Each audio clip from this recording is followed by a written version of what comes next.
Y'all, there is a lot going on today. Here's some of the things that caught my attention.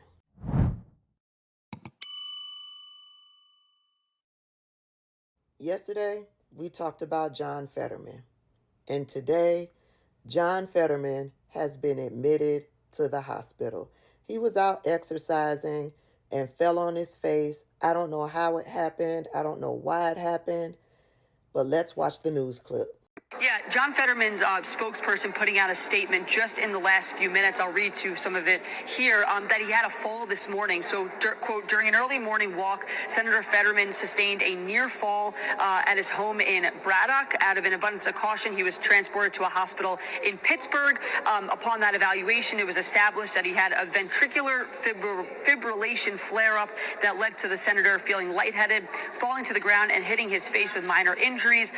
His office says he's doing well and receiving routine observation at the hospital. He says he's opted to stay so doctors can fine-tune that medication regimen. But a little humor from Senator Fetterman. There's a quote from there himself that reads, "If you thought my face looked bad before, wait until you see it now." So again, it sounds like the senator is doing well, but Senator Fetterman, his office saying suffering a fall this morning, but doing well afterwards.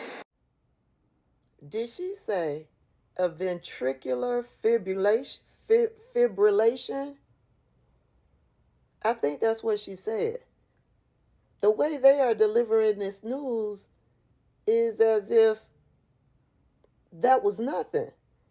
A ventricular fibrillation is a life-threatening heart arrhythmia where the heart's lower chambers quiver instead of pumping blood, leading to sudden cardiac arrest and death if not immediately treated. And he's making jokes?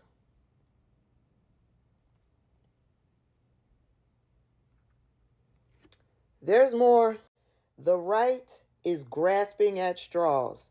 They don't know how to deal with all of these emails that have been coming out with Jeffrey Epstein and Donald Trump. And so this is how Megyn Kelly is trying to spin the seriousness of this situation.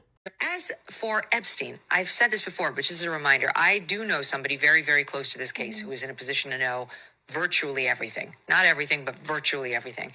And this person has told me from the start, years and years ago, that Jeffrey Epstein, in this person's view, was not a pedophile. This is this person's view, who was there for a lot of this, but that he was into the barely legal type. Like he liked 15-year-old girls.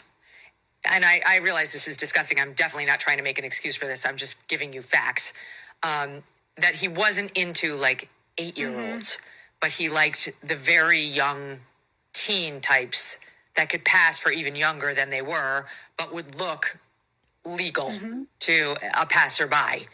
And that is what I believed, and that was what I reliably was told for many years. And it wasn't until we heard from Pam Bondi that they had tens of thousands of videos of alleged, forgive me, they used to call it kid reel, on his computer, that for the first time I thought, oh no, he was an actual pedophile. It's off on young children abuse videos. She's never clarified it. I don't know whether it's true. I have to be honest. I don't really trust Pam Bondi's word on the Epstein matters anymore. Yeah, so I don't know what's true about him, but we have yet to see anybody come forward and say, I was I was under 10. I was under 14 when I first came within his purview. You can say that's a distinction without a difference. No, it's not. I think there is a difference. Yeah. There's a difference between a 15-year-old and a 5-year-old. You know, it's just.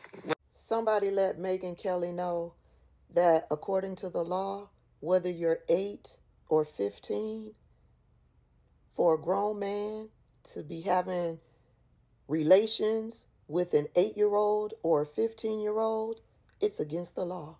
How repulsive of Megyn Kelly. Don't leave your kids around Megyn Kelly.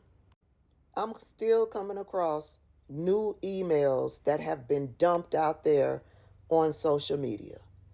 And earlier today, I talked about one email that really caught my attention, which is the email where Jeffrey Epstein is talking to the Putin regime and offering his assistance to give insight into Donald Trump. Because that confirmed for me that there is a connection between Jeffrey Epstein, Vladimir Putin, and Donald Trump. But Lord, I came across this email today. Kathy Rumir sent an email to Jeffrey Epstein, and all she said was, Trump is truly stupid.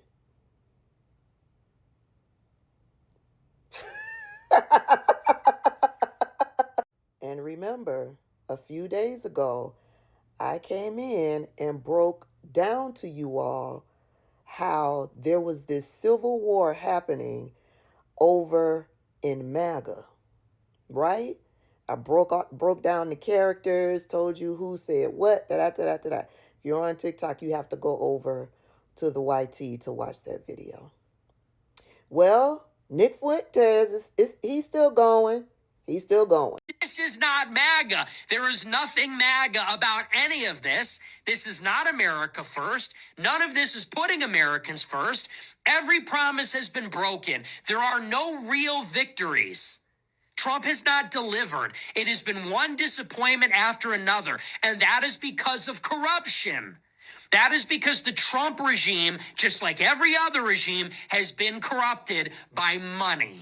That's the bottom line.